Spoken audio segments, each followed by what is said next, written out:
Hey guys, Robert here. Today's video talking about my predictions for this year's E3 for Halo Infinite. But before starting, according to YouTube statistics, only a very small percentage of my viewers are actually subscribed. So if you aren't subscribed and you end up enjoying the video, consider subscribing. And let's start. I have 5 main predictions. The first one is that there's going to be a lot of gameplay footage of the multiplayer for Halo Infinite. And I think that this is going to happen for 2 main reasons. The first one is that a lot of the promotional material for DC3's Halo Infinite is with multiplayer Spartans, especially with the image that is appearing right now on screen. We can clearly see that they're all Spartans from the multiplayer, none of them are from the campaign. And not only that, but I think that the multiplayer footage is what Halo Infinite really needs right now. Because let's think, even though the campaign is very important for Halo and all, most people are going to play mostly the multiplayer. And not only that, but most people that are going to play the game, no, most new players, aren't invested in Master Chief. They don't even know who Master Chief is. All they really want is to play Halo Infinite with their friends.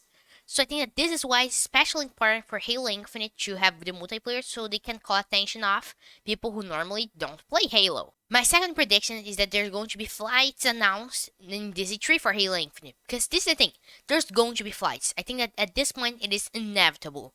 And the space that they have now for the flighting is getting smaller and smaller because it's almost certain at this point that the game is going to launch at November 15th.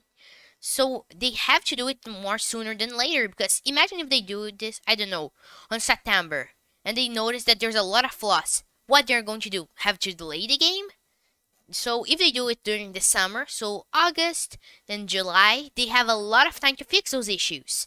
And not only that, but it is the perfect place for them to announce it because this way, by announcing on E3, they can tell this information to the most amount of people possible. Because this is the thing, E3 is a very, very big event.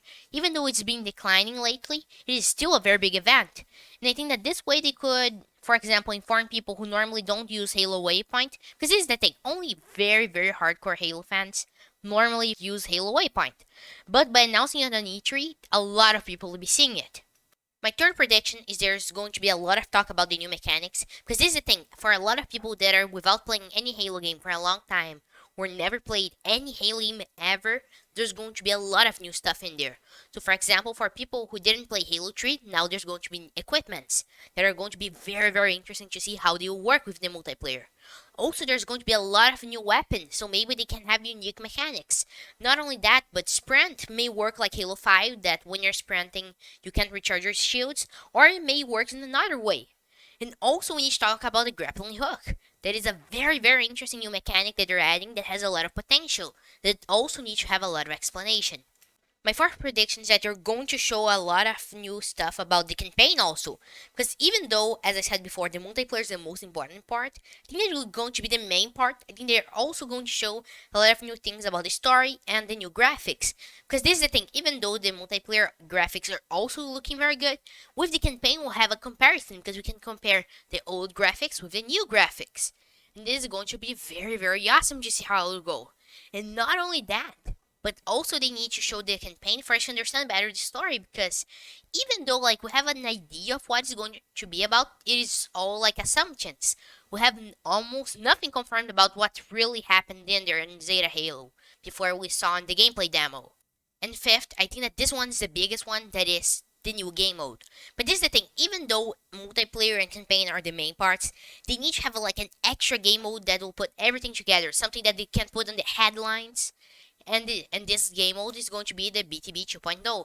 I don't think that the name is going to be BTB 2.0. This is going to be a totally new name for it. But for now, it is called BTB 2.0. And as I already discussed in a previous video, this is going to appear right now on the screen. It basically, in my opinion, is going to be something like a war zone, but it's going to happen on a bigger map. Not only that, but there's going to be bigger teams and different objectives for you to achieve. And in my opinion, it is going to be like a very, very interesting game mode that's also needed a lot of explanation. But this is the thing, a lot of people get confused about it, and it's very important for them to make it very clear how it will work, because this is going to be the flagship new game mode that will bring even people who like aren't very interested in the campaign or neither the multiplayer to like to play it, because it is going to be very, very awesome. And also because this is a very good thing, because Halo Infinite needs to have some game mode that will hook people in, like Battle Royale was for Fortnite, for example. And I think that the BTB 2.0 is going to be that game mode for Halo. So I think that's it for this video. Give a like, share, and subscribe because it helps a lot. And see you in the next video. Peace.